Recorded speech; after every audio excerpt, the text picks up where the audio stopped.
This is an Island Business Report for this Wednesday, August 2nd, 1995. Good evening, everybody. I'm Peter Wiggins. The news. What's happening?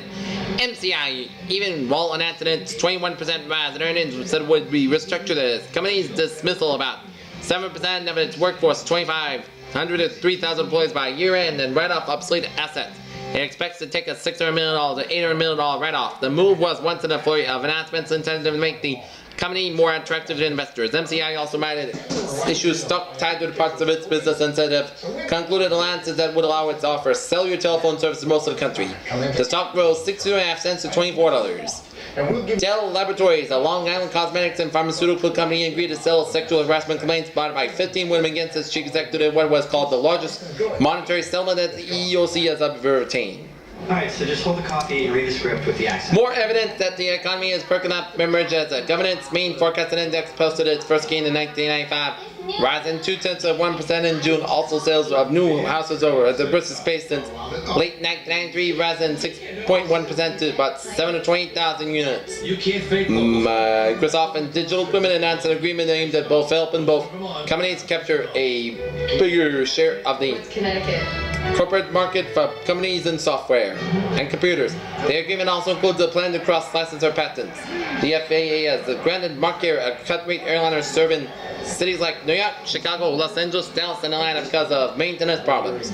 Prodigy has decided not to move its staff, which is half of it, from White Plains to New York City. Instead, it will be open a 13,000 square foot office in Soho, staffed by about 50 employees. The recovery plan of Orange County, California took another blow as Governor Pete Wilson vetoed a bill would be allow the country to shift $70 million a year earmarked for transportation to help pay its huge debts.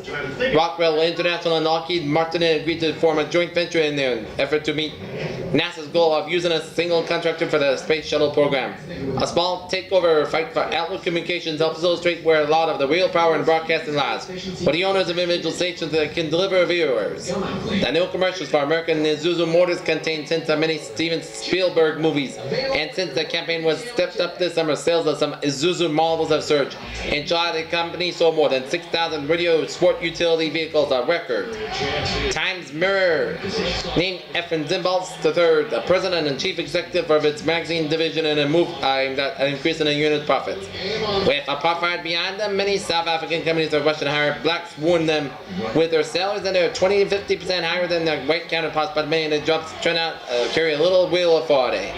Stock Dow Jones and Tesla average closed at 46.90.15, down 10.22. 30-year Treasury yield 6.86% at down 0.04. Now 9.96 yen up 2.92. And Miles factory orders June figures due at 10 a.m. Eastern time. No change. That's me for the Island Business Report for this Wednesday, August 2nd, 1995. Here is there. Good night. See you tomorrow. Good night.